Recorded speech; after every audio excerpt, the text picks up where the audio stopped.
this video we will discuss about the history of Andorra. Andorra, a small landlocked principality nestled in the eastern Pyrenees between France and Spain, has a rich and unique history shaped by its geography and the political dynamics of its neighbors. Despite its small size, Andorra's survival and distinct identity over the centuries is a testament to diplomatic resilience and a bit of medieval political luck.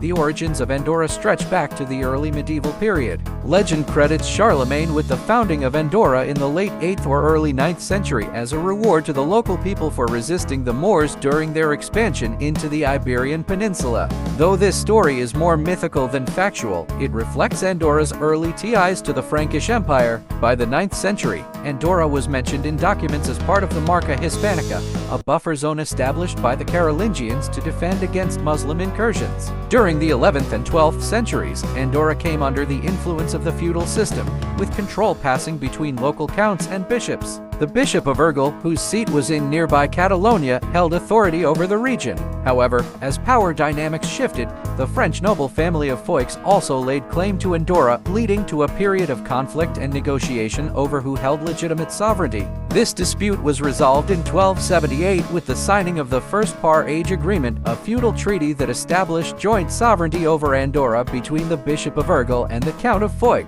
This arrangement was highly unusual, making Andorra a co-principality, with shared rule by two external lords. Over time, the Count of Foix's rights passed to the French crown, and eventually to the French head of state, creating the unique system that exists today where Andorra is co-ruled by the Bishop of Urgell and the President of France. Andorra remained relatively isolated for centuries. Its mountainous terrain and small population meant it was not of major strategic importance, which helped preserve its independence during periods of war and conquest in Europe. It stayed neutral in both World Wars and the Spanish Civil War, although it did serve as a smuggling route due to its border location.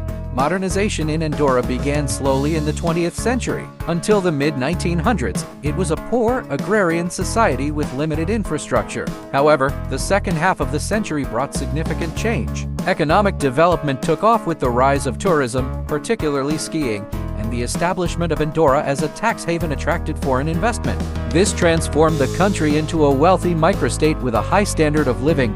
Politically, Andorra underwent major reforms in the 1990s. In 1993, it adopted its first written constitution, which formalized its parliamentary democracy while retaining the co-principality system. The new constitution also established Andorra as a sovereign state and laid out protections for civil liberties. Andorra joined the United Nations in the same year and later became a member of the Council of Europe. Today, Andorra maintains a delicate balance between tradition and modernity. Its political system remains unique in the world, and while it has had to adapt to international pressure over banking secrecy and financial transparency, it continues to thrive as a small but independent nation with a strong sense of identity rooted in its mountainous heritage and centuries-old institutions.